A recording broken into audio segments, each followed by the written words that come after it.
नमस्ते, मैं लाड कुमारी जैन राजस्थान विश्वविद्यालय के राजनीति विज्ञान विभाग से सेवानिवृत्त प्रोफेसर हूँ। मैंने राजस्थान विश्वविद्यालय से ही अपना अध्ययन अध्यापन का काम किया और इसके पहले मैंने गवर्नमेंट कॉलेज भीलवाड़ा, सेठ मुरलीधर मान सिंह कॉलेज भीलवाड़ा में 2 साल अध्यापन का काम किया। उसके बाद यूजीसी फेलोशिप पे मैं यहाँ आई 79 में और तब से मैं राजस्थान विश्वविद्यालय में ही रही और 2012 में मैं सेवानिवृत्त हुई। राजस्थान विश्वविद्यालय में मैं सबसे पहले 75 में आई थी एमए करने के तुरंत बाद अपने शोध कार्य के लिए, और ये 1975 का जो वर्ष था अंतर्राष्ट्रीय महिला वर्ष था और जिसकी थोड़ी बहुत सुबराहट हुई और हमारा भी इंटरेस्ट डेवलप हुआ। तो 75-76 में मैं यहाँ थी जयपुर में विश्वविद्यालय में, लेकिन इस बीच में 77 में गवर्नमेंट कॉलेज में सिलेक्शन हो जाने से मैं 2 साल के लिए वहां गई। वहां से रिजाइन करके मैं वापस विश्वविद्यालय में आ गई और विश्वविद्यालय में आने के बाद अपने शोध कार्य और अध्यापन के कार्य के साथ साथ रुआ का जो 75 से अनौपचारिक तरीके से, और उस समय कुछ 4-5 महिलाएं जो राजस्थान विश्वविद्यालय में कार्यरत थे, उसमें मिसेस गेरड़ा यूनिथान का नाम सबसे पहले लेना चाहूंगी, और एक डांडिया थी चंद्रकांता जी डांडिया, और सावित्री भारतीय जो प्रिंसिपल रही महारानी कॉलेज की, और लोग। तो उस समय हमारा विद्यार्थी जीवन था, हम इन लोगों के साथ बैठते थे जब हमारी कोई पहचान नहीं थी। तो अनौपचारिक तरीके से हमने काम 75 से शुरू किया था और 1982 में रुआ के नाम से राजस्थान यूनिवर्सिटी विमेन एसोसिएशन के नाम से रजिस्ट्रेशन हुआ और उसके बाद से ही औपचारिक तरीके से रुआ ने काम करना शुरू किया। कॉन्स्टिट्यूशन भी बना और सारी काम रजिस्ट्रेशन वगैरह हुआ। और 1982 में ही जब हमने ये रजिस्ट्रेशन की तैयारी की, रुआ ने कुछ काम करना शुरू किया। हम तब तो ऐसे ही कहीं पर भी किसी डिपार्टमेंट में बैठ करके मीटिंग कर लिया करते थे, कोई जगह नहीं थी हमारे पास में। और 1982 में ही यूनिवर्सिटी से ही लगा हुआ जवाहर नगर के अंदर एक आशा रानी मर्डर केस हुआ था और वो हमने अखबारों में पढ़ा ही हुआ, लेकिन केस बंद होने के भी समाचार मिले।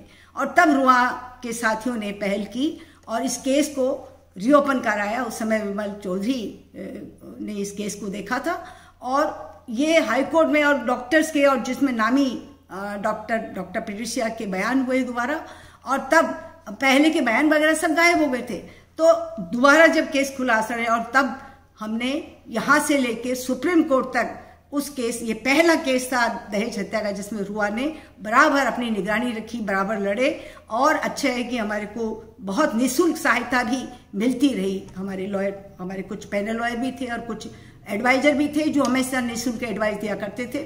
तो 82 में ये केस हुआ। 82 में ही और कुछ जो डावरी के केसेस आते रहे, स्त्रीधन के लिए, गार्जियनशिप के लिए, कई सारे मामले औरतों के आते रहे और तब तक हमारे पास जगह नहीं थी। और कई महिलाएं जिनको कभी कभी किसी के घर पे भी ठहराते थे, लेकिन इस बात का डर था कि कल ना वो आ जाए कि आपने बंधक बना लिया, ये कर लिया, क्योंकि जिसके खिलाफ हम कार्रवाई करते वो हमारे ऊपर आरोप बंधक बनाने के भी लगाते रहते थे। तो ये था कि महिलाओं के मन से जो बात निकलती थी, जिनके बीच में हम काम करते थे, कि ये क्या है मैडम, पराये घर जाएगी और पराये घर से आई है। पियर वाले पराये घर जाने की बात करते हैं, ससुराल वाले कहते हैं पराये घर से आई है। तो मेरा भी कोई घर है कि नहीं। एक बहुत ऐसी महिला जो हालांकि पढ़ी लिखी नहीं थी, जब उसने ये प्रश्न उठाया कि मेरा भी कोई घर है कि नहीं, तब हमने विचार किया और ये होम अल्पावास गृह शक्ति स्तंभ तब हमने 1987 में बापू नगर में मंगल मार्ग पे खोला था। लेकिन इसके पहले साथ साथ जो दूसरे काम भी कर रहे थे। तो 1984 में जब मुख्य न्यायाधीश ने socio legal moral support of the victim और टू द विक्टिम जो ये योजना चलाई थी, तो रुआ ने ही उसको चीज को लिया वहीं से, और 1984 में रुआ में हमने एक विधि प्रकोष्ठ की स्थापना की। 84 में भारत का पहला पारिवारिक न्यायालय जयपुर में खुला। वहां भी जो नई नई चीजें थी तो उत्सुकता बस हम लोग उसमें भी जाते हैं। वहां महिलाएं कैसे आ रही, क्या केसेस होते हैं। जो जज साहब थे उस समय सुंदरलाल मेहता, उनकी डॉटर भी हाईकोर्ट की जज बन चुकी थी, अभी है। तो वो उस समय उनसे हमें बहुत सीखने को मिलता था। वो बहुत समझाते थे कि नहीं, इनके अंदर जो जहर भरा हुआ है, ये मेरे साथ अब एक कमरे में बंद कर रहे हो तो लड़ते हैं, एक दूसरे की शक्ल नहीं देखते हैं। वो कहते नहीं, ये एक कमरे में लड़ेंगे, एक दूसरे को गाली निकालेंगे, इनका जहर अंदर से साफ हो जाएगा, तब ये आपकी काउंसलिंग काम करेगी। तो उससे हमने बहुत सीखा और तब से लगातार हम काम करते रहे। और 1985 में राजस्थान का पहला महिला थाना गांधीनगर में जो खुला वो उसका ड्राफ्ट भी रुआ के साथियों ने ही और हम सब ने मिलकर के दिल्ली के महिला पुलिस थाना के पैटर्न पे हमने इसका ड्राफ्ट तैयार किया। 1985 में ये था खुला। 1987 में दो चीज़ें, एक तो हमने 15 अगस्त 1987 को अल्पावास गृह शक्ति स्तंभ की स्थापना की। ठीक उसके एक महीने बाद ही, एक महीना भी पूरा नहीं हुआ, 4 सितंबर 1987 को राजस्थान के ही एक दिवराला में, रूप कंवर दिवराला सती प्रकरण हुआ। और हम संविधान भी पढ़ते रहे, पढ़ाते रहे, सब्जेक्ट विषय भी हमारा वही था। तो ये लगता था कि संवैधानिक अधिकार, मानवाधिकार, मौलिक अधिकार की धज्जियां उड़ रही सड़कों पे, तो बिल्कुल ही औरत को सारे अधिकार, लेकिन औरत बेखबर है और उसके चारों तरफ वो किससे घिरी हुई है। तो एक नासमझ की वजह से और एक अप्रोच नहीं होने से कहाँ पहुँचे अता पता नहीं, जानकारियाँ नहीं, तो भटकती थी। तो अब ये शक्ति स्तंभ जब खोला तो इस तरह की महिलाएं वहाँ पर आने लगी। तो 87 में दो काम, ये सती का लड़ाई शुरू करी और 4 सितंबर को, पहले एक चुनरी महोत्सव की परंपरा नहीं थी, तो 4 सितंबर को तो सती का हो गया, रूप कंवर का जला दिया था उसको। और 12 दिन बाद 16 सितंबर को चुनरी महोत्सव की तैयारियां, वेदी बनाना, ये करना और सती का महिमा मंडन। तो ये चीज़ें हमारे गले नहीं उतरी, बहुत दुखी भी हुए, कोशिश भी करी, कुछ लोग साथ देते थे, नहीं देते थे, लेकिन हमने लड़ाइयाँ लड़ी और पूरे हिंदुस्तान की महिलाएं हमारे रैली और आंदोलन में यहाँ राजस्थान में आई। बहुत सारी महिलाएं आई, 4-5 बसें भर भर के दिल्ली से यहाँ से आए और 14 सितंबर को एक विशाल रैली हमने सती के विरोध में निकाली। और 14 सितंबर को ही शाम को 4-4:15 बजे हाई कोर्ट में पहुंचे। हम रुआ से 2-3 महिलाएं थी, बाकी सब बाहर खड़े थे रैली वाले। और जाकर के, और सुनीता सत्यार्थी हमारी साथी थी, और उस समय हाल ही में, उस समय की बात है कि लेटर पिटिशन इंट्रोड्यूस हुई और हमने एक पेज दीवार पर रख करके उसमें जो कुछ भी लिखा वो हमारी पिटिशन PIL मान ली गई। और दूसरे दिन हम इतने सौभाग्यशाली रहे कि दूसरे दिन 15 सितंबर को सुबह 11 बजे फोन आ गया सुनीता का कि आपका केस नंबर पे आ गया। और तब हम लोग कुछ आफ्टरनून क्लासेस लेते थे, कुछ फोरनून लेते थे, तो जो भी फ्री थे कनाडा कॉलेज से जो फ्री थे वो आ जाते, हमारे यहाँ से फ्री चले जाते थे।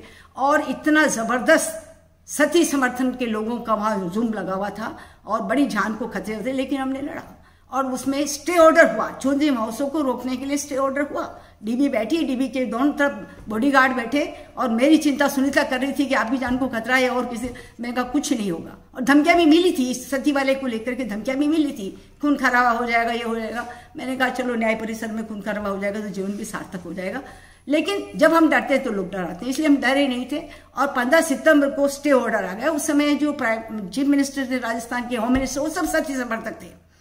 और उस समय केंद्र में महिला बाल विकास मंत्री मार्गरेट अलवाजी थी। ये सारी खबरें तो उन्होंने प्रधानमंत्री राजीव गांधी के सामने रखी और उन्होंने फिर कहा कि साहब ये रुकता नहीं तो मैं रिजाइन करती। ये मार्गरेट अलवाज के बयान थे, स्टेटमेंट था।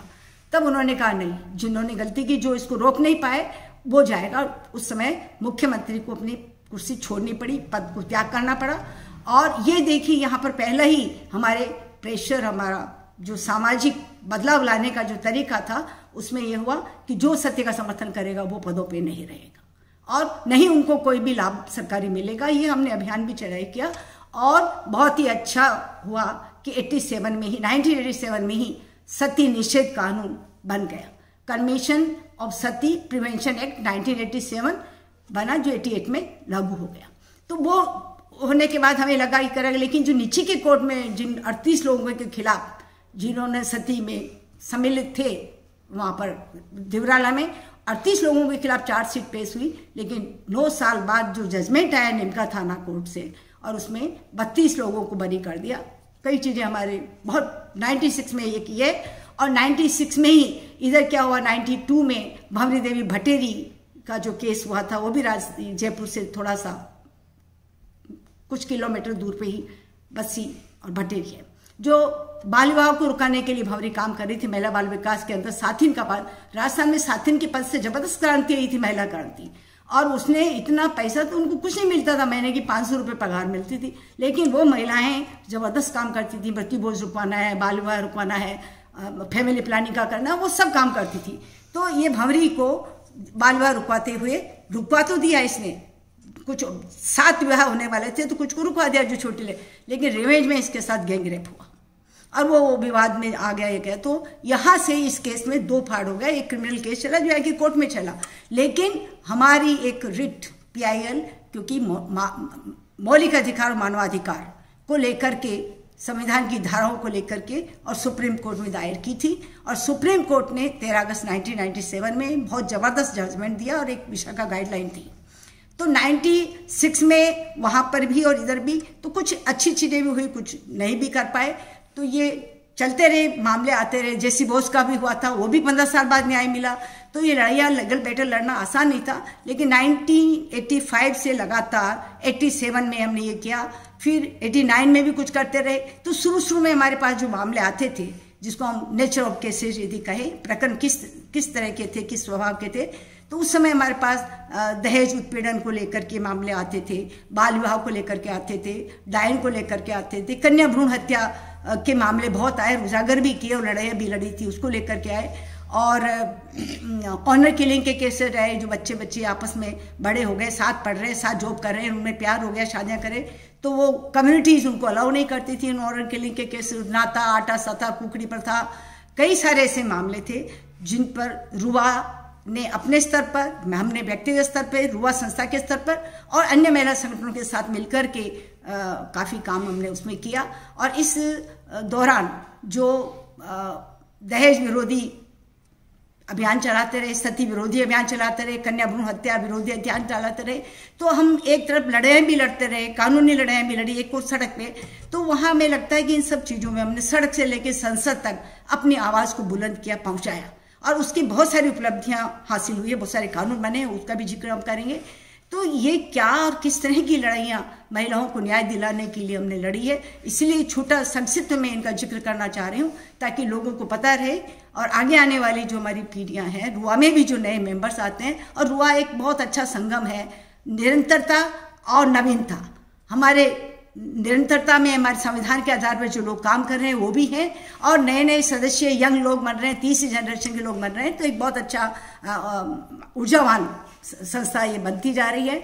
और हमने और भी आगे जो 2002 में कई सारे काम किए, 2002 में, उसके पहले 1998 में रुआ की 2 बार अध्यक्ष रही हूँ, 98 से 2000 तक, और 2008 से 2010 तक 2 बार अध्यक्ष रही हूँ। हम नीचे से चलते थे, जॉइंट सेक्रेटरी रही हूँ, कोषाध्यक्ष रही हूँ, उसके बाद अध्यक्ष रही हूँ, और फिर लंबे समय तक रुआ में मैंने विधि प्रकोष्ठ के, यानी कि कानूनी मसले जो पीड़ित महिलाओं के आते थे, उनको यौन उत्पीड़न की भी बाद में आने लगे, लेकिन पहले दहेज को लेकर के जो होता था, 117 दहेज के केसेस रुआ में, और रोंगटे खड़े हो जाते थे। शुरू में तुम्हारी नींद ही उड़ जाती थी कि क्या हो रहा।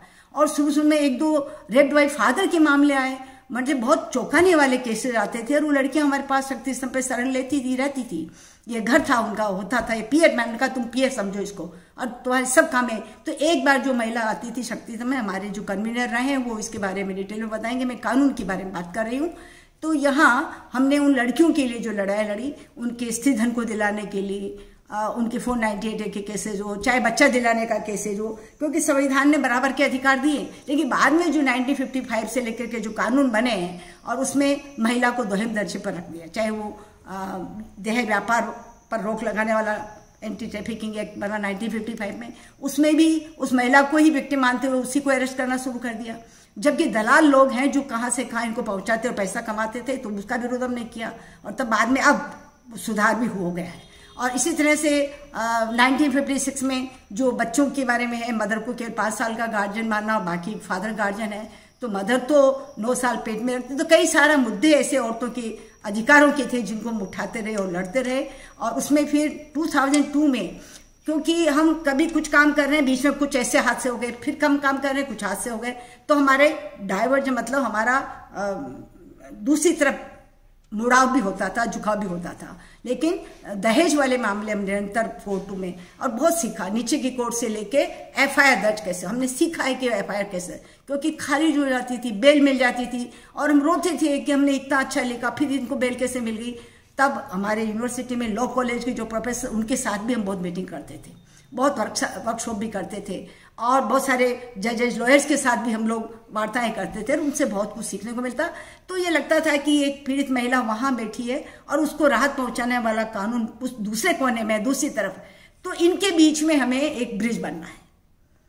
इस महिला को राहत दिलाने के लिए कानून तक पहुंचाना है, उस कानून को उस महिला तक पहुंचाना है। तो कानून किसी के घर नहीं जाता, कोर्ट किसी के घर नहीं जाती, तो हमें उन महिलाओं को लेकर कोर्ट में जाना।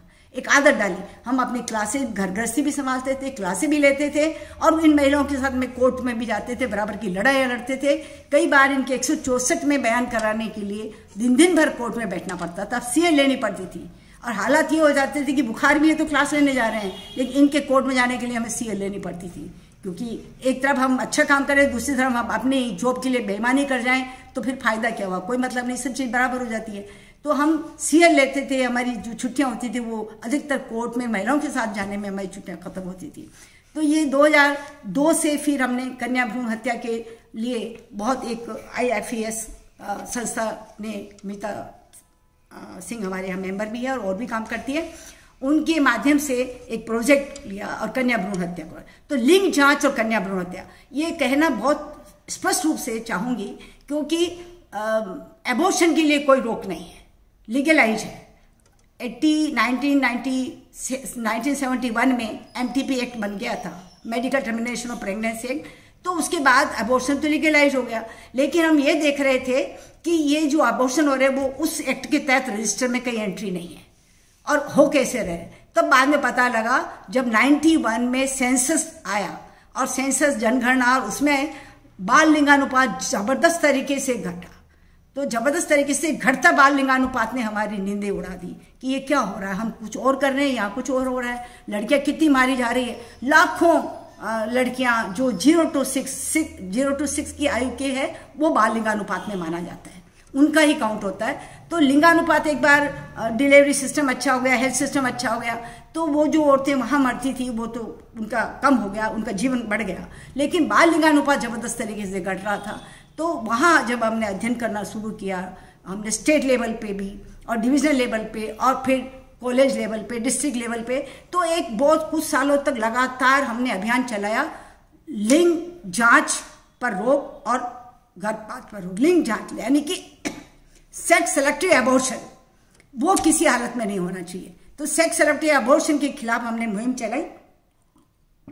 इसमें अलग अलग समय पे अलग अलग संस्थाओं ने सहयोग किया। CFAR दिल्ली की संस्था है जो centre for research and advocacy का काम करती है। सीडा जो पुणे में centre for the youth development and activities, वो भी यहाँ आते थे और रुआ के साथ। तो रुआ, राजस्थान में रुआ, कोई भी बाहर की संस्थाएं आती थी वो रुआ के साथ संपर्क करती थी और रुआ के साथ आगे प्रोजेक्ट भी चलाती थी।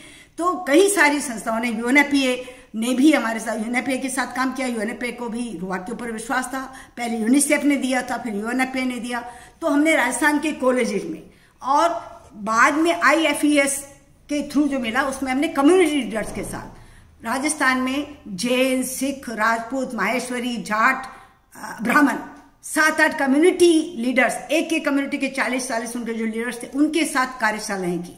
और शुरू में पहले राउंड की कार्यशाला में कोई नहीं मानता था कि हमारे यहाँ कन्या भ्रूण हत्या हो रही है, लेकिन बहुत अच्छा लगता बताते हुए कि सबसे पहले राजा राम मेल ने सेकेंड राउंड की अपने जाट महासभा में हमारी को बुला के और वो कार्यशाला की। तो लड़े हैं और फिर लोगों के मन बदले हैं और सामाजिक बदलाव की ओर आगे बढ़े हैं और इसी तरह से उनका जुड़ा हुआ और उन्होंने चेक अपनी ही कम्युनिटी में चेक करना शुरू किया, रिलीजियस लीडर्स के साथ किया।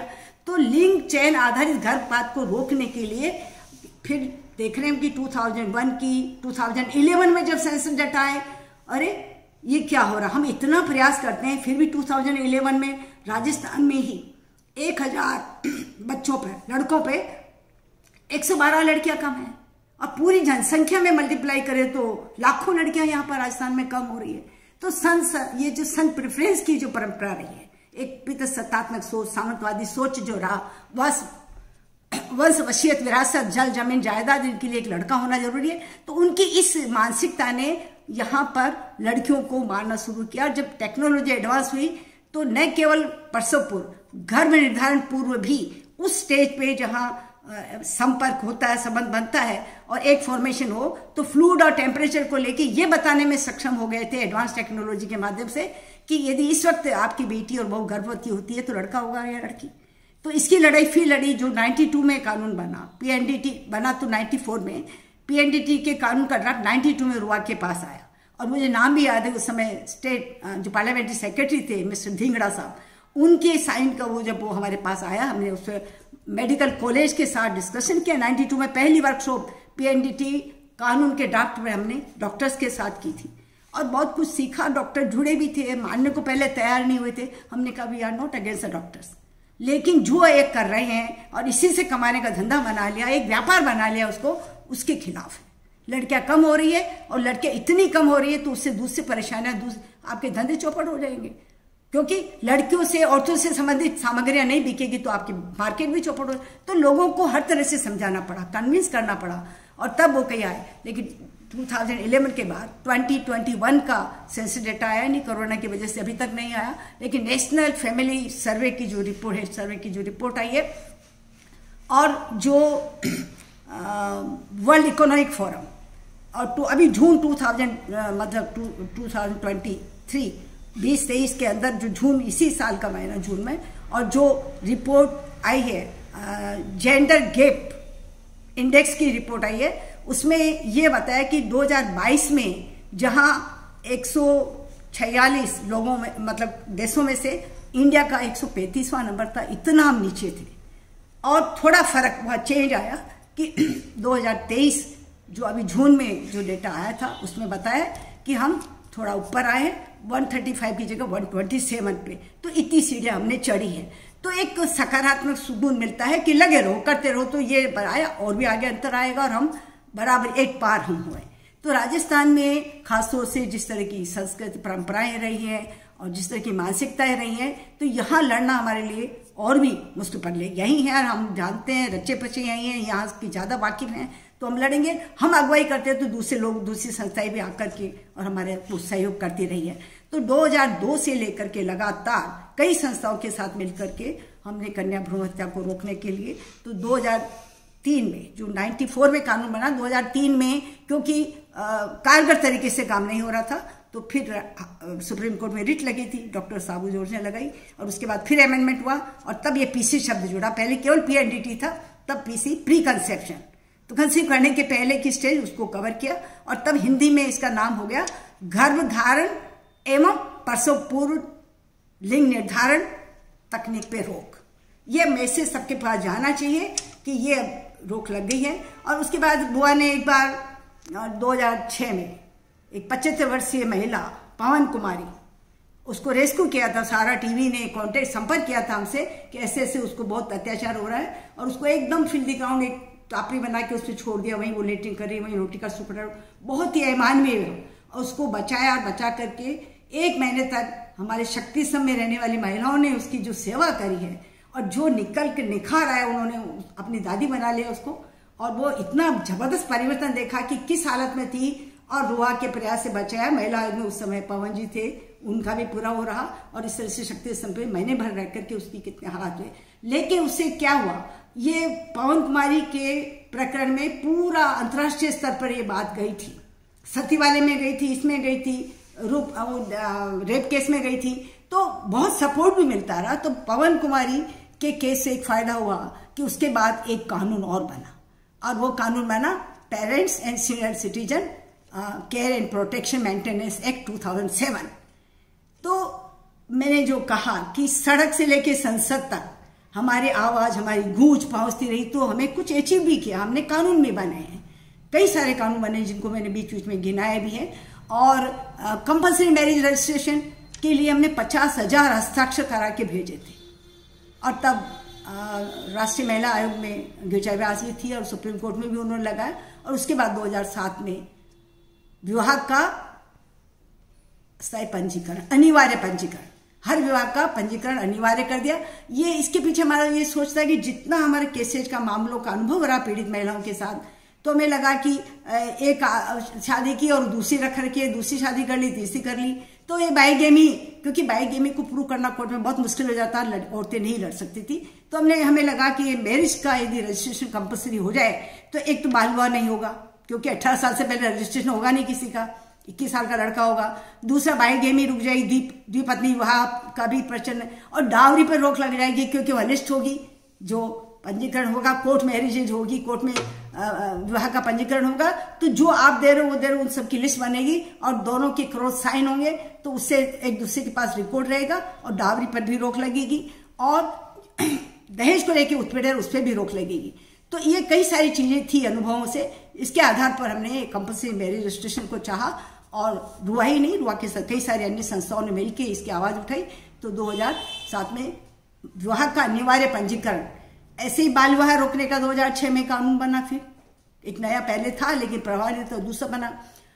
फिर उसके बाद हम देख रहे हैं कि 2006, 7, 8 में लगातार ये काम कर रहे थे, और 2010 में पार्लियामेंट में, क्योंकि 2005 एक ऐसा साल है जिसने महिलाओं को बहुत कुछ दिया, और वो दो प्रत्यक्ष रूप से और अप्रत्यक्ष रूप से हमारी लड़ाइयों का असर तो पहुंचा ही पहुंचा है, कि 2005 में सूचना का अधिकार भी अरुणा रॉय के नेतृत्व में राजस्थान की धरती से आंदोलन खड़ा हुआ, और हम लोग क्लास लेने के बाद हमेशा याद है कि वहां चले जाते थे अपने साथियों के साथ दौड़ने पे, स्टेच्यू सर्कल पे, 3-3, 3.5 महीने के धरने लगे, और उसका ये परिणाम है कि हमें सूचना RTI एक्ट मिला, जबरदस्त। और उसका फायदा हम महिलाओं के केसेस में ले रहे हैं, क्योंकि हस्बैंड से मेंटेनेंस दिलवानी है और वो बताता ही नहीं, तो RTI लगा करके हम उसके ऑफिस से सूचनाएं ले लेते थे, फिर कोर्ट में पेश कर देते थे। तो कई चीजें करने से कई चीजों का फायदा पड़ा, और हम चाहते थे फायदा, इसीलिए कानून की लड़ाई लड़ते थे।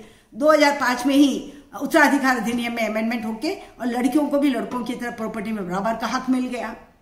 और 2005 में ही हमारे 2-3 साल के प्रयास, इंदिरा जयसिंह जो बाद में additional solicitor general of India रही, वो लॉयर्स कलेक्टिव उनका एक NGO है, और उसके तहत उनके नेतृत्व में एक ड्राफ्ट तैयार हुआ। राजस्थान में कई बार की मीटिंगें यहाँ पर हुई, और हमने अपने अनुभवों के आधार पर उस ड्राफ्ट में काफ़ी चीज़ें डलवाने की कोशिश की, और मेरे को ये बताते हुए खुशी भी है, और आपको जान करके भी खुशी होगी कि ये जो घरेलू हिंसा से महिला संरक्षण अधिनियम 2005, इसको लोग समझ नहीं रहे थे और कहते महिला संगठन सबको जेल भेज देती है। इसमें किसी को जेल नहीं होती, ये सिविल लॉ है, और इसमें किसी को, इसको ही, इसी मैसेज को हम पहुंचा रहे हैं। ये वीडियो भी इसलिए कि महिलाओं के हित में कानून तो हमने बहुत बनवाए हैं, लेकिन उनका प्रचार प्रसार हो और महिलाओं तक जानकारी जाए, ताकि महिलाएं अपनी लड़ाई खुद लड़ सके और वो अपने अधिकार हासिल कर सके, उनको कोई बेवकूफ नहीं बना सके। इसलिए हम ये वीडियो के मार्फत ये सब चीजें डाल रहे हैं, इसलिए नहीं कि मैं क्या हूं या रुआ क्या है, इसलिए डाल रहे हैं कि क्या तो किया और क्या किया जा सकता है। लड़ाई लड़ी है, सड़कों पे उतरे हैं, थाने से लेके अदालतों में गए हैं, सड़क से लेके संसद में गए हैं, तो बहुत कुछ हासिल हुआ। और फिर बाद में, सबसे बाद में, ये कार्यस्थल पर यौन शोषण का, ये भी राजस्थान से ही जो भवनी देवी वाला काम था, विशाखा जजमेंट था, उसके बाद वर्मा कमीशन, और ये सारा 2013 में बहुत ही बढ़िया कानून में परिवर्तन होके आया, और इसका पूरा नाम है कार्यस्थल पर महिलाओं का यौन शोषण, ब्रैकेट में है निरोध करना, रोकथाम, निषेध और उसका रिड्रेसल, उसका निवारण बहुत जरूरी है, और उसके किस तरह से उसको सब कुछ, और विक्टिम कंपल्सन, पीड़ित प्रतिकार स्कीम में महिलाओं को राहत दिलाना, उसको पैसे दिलवाना, वो सब काम भी करते रहे। तो अभी हम रुआ के माध्यम से व्यक्तिगत स्तर पे भी कुछ कानूनों के प्रचार प्रसार के लिए बहुत सारे विश्वविद्यालयों में, बहुत सारे कॉलेजेज में, बहुत सारे कम्युनिटीज में हम काम कर रहे हैं, अपने साथियों को भी ट्रेन कर रहे हैं। और हम चाहते हैं कि जो कार्यस्थल वाले कानून के अंदर जो 2 कमेटी बनी है नए वाले कानून में, ICC आंतरिक समिति, आंतरिक शिकाय समिति, और दूसरा LCC जो कि लोकल स्थानीय शिकाय समिति, जो कलेक्ट्री में, हर डिस्ट्रिक्ट में कलेक्ट्री में बनेगी। और राजस्थान में भी नए जिले खुले हैं, तो वहाँ भी जानकारी इस वीडियो के माध्यम से पहुंच सके, ताकि वहाँ जो नए कलेक्टर और SP हैं उनकी भी जानकारी में आए कि उन्हीं के दफ्तर में इनका LCC का ऑफिस होगा, LCC की मीटिंगें होगी, और उनको LCC का अध्यक्ष बनाना, कमेटियां बनाना पड़ेगा, और ये मैंडेटरी है। ICC का गठन करना, LCC का गठन करना मैंडेटरी है नए कानून में, और जो ऐसा नहीं करेगा या समय पर रिपोर्ट नहीं देगा, उनके ऊपर 50,000 रुपए का जुर्माना भी लगाया जाएगा। इस कानून में प्रावधान है, ये मैंडेटरी है। तो हम प्रचार प्रसार में लगे हुए हैं, और इस वीडियो के माध्यम से उन महिलाओं तक कि हम क्या कर सकते हैं, हमने क्या किया और क्या आगे हम कहाँ तक पहुँच सकते हैं। तो सामाजिक बदलाव लाने के लिए, औरत की माली हालत, नाजुक हालत से उसको बाहर निकालने के लिए, उसके लिए एक प्लेटफॉर्म तैयार करने के लिए, उसको एक शुद्ध हवा देने के लिए, उसको भय रहित वातावरण देने के लिए, उसको भेदभाव रहित वातावरण देने के लिए हम उनको भी तैयार करें और हमारे पुरुष भाइयों तक भी ये मैसेज जाए कि now you have no right. आप किसी महिला और लड़की को छू नहीं सकते हैं उसकी कंसेंट के बिना, उसकी सहमति के बिना। और लास्ट में एक और बात भी कहना चाहूंगी इसकी कि नए कानून में अब कंसेंट की एज जो है लड़कियों की वो 18 साल कर दी है। इसे 18 साल से नीचे की लड़की के साथ कोई संबंध बनाएगा तो पॉक्सो एक्ट बहुत ही सख्त कानून है, उस एक्ट में कार्रवाई होगी। और उस एक्ट में तो ये है कि किसी को उस लड़की ने बता दिया और उन्होंने उसको मदद नहीं किया, कोर्ट तक नहीं पहुंचाया, थाने तक नहीं पहुंचाया, तो उनके खिलाफ भी कार्रवाई होगी। 2-3 स्कूल्स की प्रिंसिपल और वार्डन को पता था कि इसने कंप्लेंट की और उन्होंने उसको आगे तक नहीं पहुंचाया, तो उनके खिलाफ भी कोर्ट में केस बने। तो ये उनको भी सावधान करने के लिए बात मैं कह रही हूँ। और अंत में मैं कहना चाहती हूँ कि ये जो काम हम कर रहे हैं और वो महिलाएं सशक्त हो, अपने को पहचाने और अपने बल को, आत्मबल को मजबूत करें और हम उनके साथ खड़े होंगे। लेकिन लड़ाई उनको लड़नी पड़ेगी, हम उनके साथ खड़े होंगे। अब हम ये नहीं कि साथ साथ, अब हम ये कहते हैं कि लड़ाई तुमको लड़नी है, हम तुम्हारा साथ देंगे। तुम्हारी जहां नहीं समझ पड़ी, तुम्हारी और कोई जरूरत पड़ी तो हम तुमको साथ देंगे, लेकिन लड़ाई लड़ने के लिए तुमको तैयार होना पड़े। कई मामले ऐसे थे, हम तो उनका साथ दे रहे और बाद में वो हॉस्टाइल हो गए। तो हम तो ये भी कहते हैं कि हॉस्टाइल हो गए तो भी कोर्ट अपने विवेक के अधिकार से ये तय कर सकती है कि रेप तो वही है ना, किसी ने तो किया है, मर्डर तो वही है, किसी ने तो किया है। तो कई ऐसे मामले जिसमें प्रूव करने का ड्यूटी जो है, वो बर्डन जो है वो औरत में नहीं है, लेकिन बार बार उसको कहते हैं तुम साबित करो, तुम साबित करो, ये नहीं होगा। और इसलिए औरतों को ये जानकारी मिलेगी, मजबूत होगी कि आपको कहीं साबित नहीं करना है, आप अपनी सत्यता पे अटे रहे, दृढ़ होकर बात रखें और बाकी लोग जो है, संस्था समाज के लोग, वो उसको सपोर्ट करें, समर्थन दें। और हम इस वीडियो के मार्फत भी जो बात है, संस्था है, ये एक सपोर्ट स्ट्रक्चर भी हम उनके लिए खड़ा कर सकें, इसको माध्यम बना सकें। और आगे के लिए आप किसी भी तरह की महिला किसी भी मामले में मदद लेना चाहती है तो मैं राज्य महिला आयोग में रहते हुए जो मैंने काम किया, या रुआ में रहते हुए जो काम किया, या व्यक्तिगत रूप में 45 सालों से काम कर रही हूँ, इसका फायदा आप लोग जरूर ले, ये मेरी दिली तमन्ना है। ताकि हम जो दिन देखना चाहती हूँ कि दिन में नहीं, रात को भी हमारी बहन बेटियां और बहू, कोई भी औरत सड़क पे जाए तो मजाक है कि कोई उसको छू दे। छेड़छाड़ करना और किडनैप करना, रेप करना तो बहुत दूर हो, वो दिन के उजाले और रात के अंधेरे में भी वो सब जगह संविधान ने उसको आजादी दी और कहीं पर भी घूम सकती है। तो नो क्वेश्चन टू विमेन, उसका चरित्र हनन नहीं हो। और जो बार बार कहा जाता है महिलाएं कानून का दुरुपयोग करती है, ऐसा नहीं है। वो सेक्रीफाइस करती है, जब उसको समझाया जाता है तो सेक्रीफाइस करती है, कभी बच्चों के लिए, कभी परिवार ना टूटे उसके लिए, कभी बदनामी ना हो उसके लिए, तो वो सेक्रीफाइस करती है। जिसको लेकर के हम कहते हैं, समाज कहता है कि महिलाएं कानून का दुरुपयोग करती है, ऐसा नहीं है। कानून अपने आप में सशक्त है, उसका दुरुपयोग क्यों होगा, कैसे होगा, नहीं हो सकता है। अब बाकी कई कानून जिनका दुरुपयोग होता तो कोई बात नहीं होती, लेकिन महिला को न्याय दिलाने वाला यदि कानून है तो सबके सब 498A के पीछे पड़ जाते हैं, या सबके सब पोस्ट कानून और पॉक्सो के पीछे पड़ जाता है कि ये सब दुरुपयोग होता है। आप भिड़ते ही दुरुपयोग शब्द इस्तेमाल क्यों करें? हम सकारात्मक तरीके से सक्रिय होकर के सब मिल करके काम करें तो ये फिजा जरूर बदलेगी। धन्यवाद, नमस्ते। और बाकी आगे के लिए संपर्क के लिए ये पता और एड्रेस और फोन नंबर हैं, आप कभी भी संपर्क कर सकते हैं।